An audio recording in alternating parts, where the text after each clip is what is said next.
everybody. Welcome to another episode of Buzmen Videos. Buzmen is a great podcast initiative which aims to bring together inspirational stories from across the country under one platform. I'm here today with Mr. Adiraju Raghuram. Thank you for joining us today, sir. Namaste. Welcome, sir. So tell us a little bit about yourself, sir. Tell us about your background. About me, well, I've had 22 years of 23 years nearly of corporate work life experience. I've been with the Tata Group primarily all through the 22 years of my work life, and I was part of the engineering team, part of planning and implementation, where my job involved interacting with various vendors, preparing the RFP, evaluating the vendors for procurement. Mhm. So that was the kind of a job I've been involved in. It's like a telecom IT kind of a job. All right, sir. So now, like you mentioned, you were with Tata Teleservices for like 22, 23 years, and now you've transitioned completely to the happiness and wellness background. So tell us a little bit about how that transition came about. That's quite interesting. It's a good question. Actually, I always believe that any spiritual endeavor is for people who are weak-minded, not for people who are strong-minded. So I consciously avoided going after any of the babas and the spiritual masters. Right. But once it so happened in 2010 April, we had a workshop in my office that Okay. was conducted by Art of Living. And that was the first time I attended any workshop of any spiritual school. I was not for it, but then my friends forced me and said, if you have a strong will, why do you hesitate join? So I took it on. And the first day when I experienced the Divine Sudarshan Kriya, I was totally clean bowled. The kind of peace and serenity which I have experienced was immense. So that was my first, catch up with any spiritual experience which bored me, and I felt completely shaken, and it was very, very calming and soothing. So that's how my journey started. And while working, I kept on doing courses one after the other. And eventually, during the course of my working life, I've become a faculty. While working, I used to take classes. Right. That's how the journey has progressed. All right. So while you were working with Tata, at the same time, you were also focusing on your wellness and all right. So how That's did right. you manage to find that balance? I'm sure it must have been a very hectic schedule for you, if I'm right. Absolutely. Like, I mean, most of my leaves were only for workshops. Like, if I used to take any off from office, it used to be to attend any workshop. Right. So that's how I used my leaves to do the workshops and progress and become a teacher. All right. Right. So now you were also engaged in some of the CSR programs, if I'm right. So tell us a little bit about that as well, sir. Well, like I've been the CSR lead for my company. Like my management and HR chose me to lead the CSR activities for AP and Telangana. That was in addition to my core responsibilities. I was given the mantle of leading the CSR activities. So, I did that for a period of about 5, 6 years. And every organization usually has a budget for CSR activities. Right. And we had very, niche budget because we were not a profit making company. Okay. So we had to do with very little resources, and that was quite challenging. But I was passionate about the activity, Mhm. and I could create that culture and awareness in the organization by taking along all the people. Right. Being in the organization for a long time, that also proved to be advantageous because everybody knew me and my nature. So they came forward and supported. So it was collectively we could do a lot of things. We worked with a lot of government schools, especially girls' schools, Right. where we, tied up with the schools and we used to organize discussions for them, which gave them focus on what are the career options, how to be ambitious, how to improve their vocabulary, how to improve their academics, Right. how to be focused, all those things. We did a lot of pep talks and we even helped them to some extent in chipping in the curriculum where the teachers were not regular and absent for whatever reason. So we volunteered and took up the mantle of teaching them few subjects Okay. So that's how it went on, and it was pretty good. Yeah. Very interesting place. Yeah. So now there seems to be, a lot of people seem to love the word meditation, but we also feel like a lot of people don't really understand the intensity of it and also don't know exactly where to start or how to practice it. Do you have any, words of advice for those? It's a beautiful question you've asked. Like a lot of people, they don't have clarity on what they're wanting in their life, where they're treading.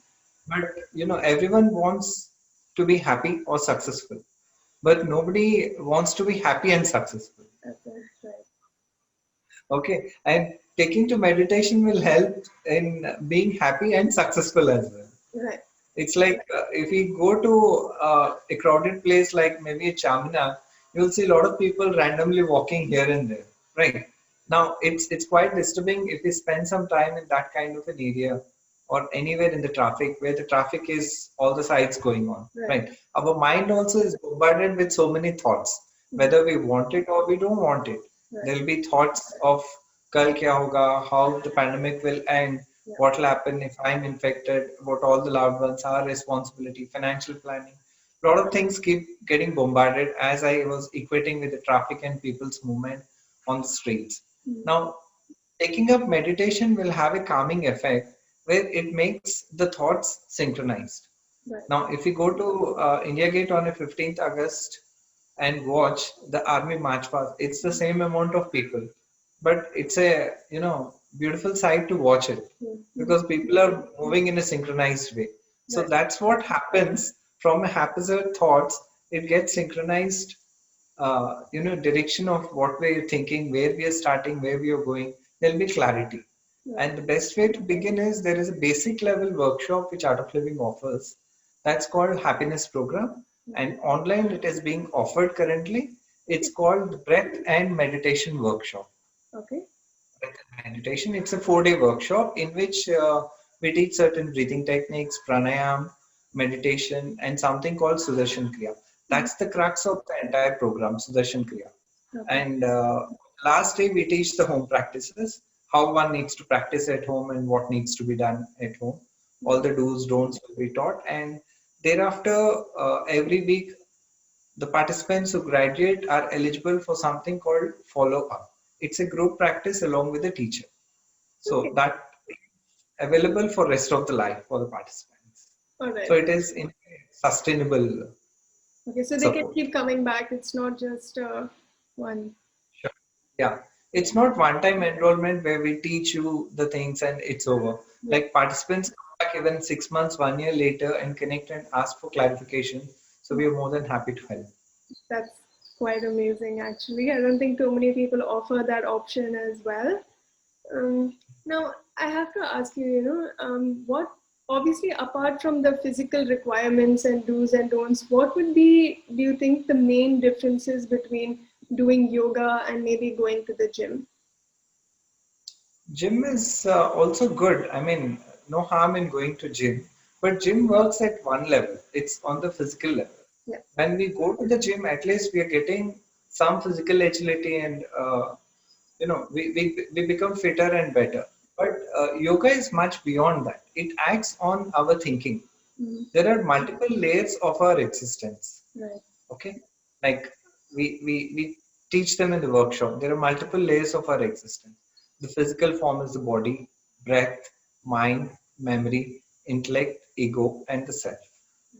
All right. So doing pranayam, yoga, sudarshan kriya, it helps in transcending from the physical level and getting to the self. Right. Okay. So it acts in multiple levels where it's much more powerful and deeper. Right. Mhm. All right. Now, like you mentioned, being in the middle of a pandemic, what would be some of your personal advice to, our viewers on just mental health during these times being, confined to our homes? What would you suggest for some of our viewers? Actually, it's not just during pandemic, all through the life, mental hygiene is very important. There'll be not even a single day when we go to office or anywhere we step out of our house without brushing. Right. because we have made a custom, we have been used to the dental hygiene. People are yet to realize the importance of mental hygiene. Right. Mental hygiene is equally or more important than the dental hygiene. Mm. So that needs to be practiced. And see, it's like when you have a war which breaks out, you can't go and learn archery. Right. Of course. Yeah. दुश्मन आके मार के चला जाएगा. Enemy will come, kill us and go. You Yeah. have to be prepared well to take Right. on the enemy before the war breaks. Right. That's when you will reduce bloodshed. Same is the case when you do pranayam, meditation, sudarshan kriya. You learn these things. It equips you to deal better with Right. people and situations. Right. And some interesting facts, like keeping the pandemic aside, like in a day, each human being breathes about 10 to 13,000 liters of oxygen. Right. Okay, and we are not cognizant of the fact that we take in so much of oxygen, and Okay. we don't fill more than 28 to 35% of our lung capacity. Okay. Even an athlete who is, very active physically doesn't breathe in more than 35% of the lung capacity. So Okay. this breathing technique, which I taught in the workshop, helps in deeper inhalation of the breath. Thereby, what happens is our ability to respond to people's situation improves, our immunity improves, and the toxins get flushed out.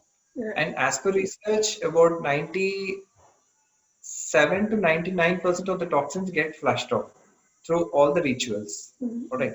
But 1 to 3% toxins remain in the body, Right. and they go through only through breath. So, this breathing techniques will Right. help in flushing those toxins also out.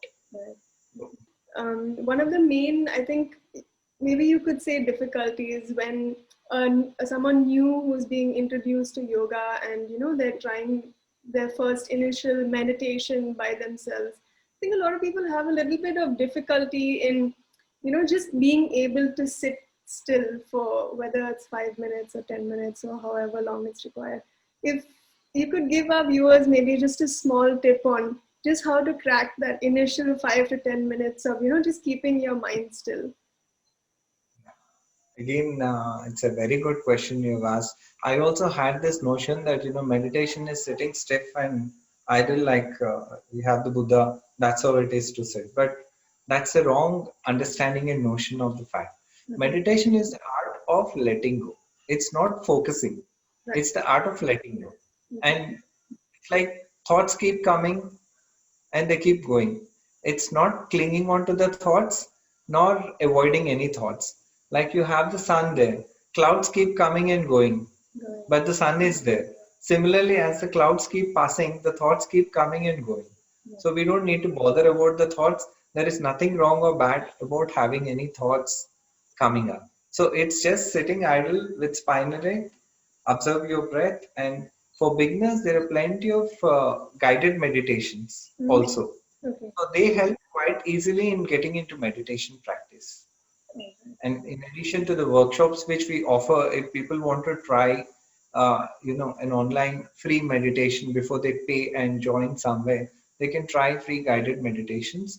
Like if they go to YouTube and search for Sri Sri Ravi Shankar, they'll find plenty of meditations of Gurudev Sri Sri Ravi Shankar, which they can just play, sit idly, comfortably, with the back support they can set and palms open to the sky and just follow the instructions, breathe in, breathe out.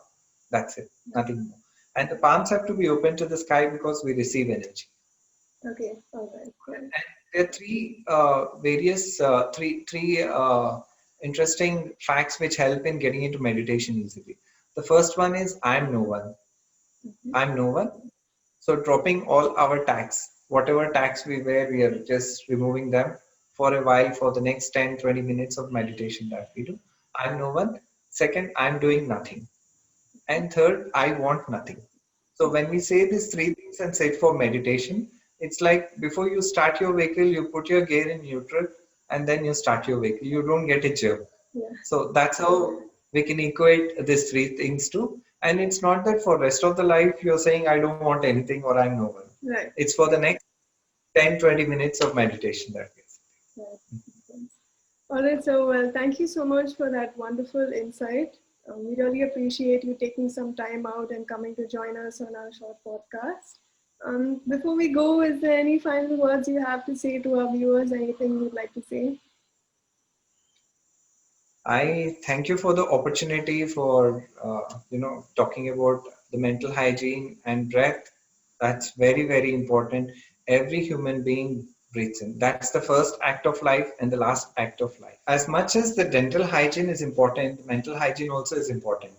And breath is the only real partner in our life. I mean, when we ask people, what is the most important thing for you? People say, my dog, my cat, my wife, my children, my car. Yeah. All right.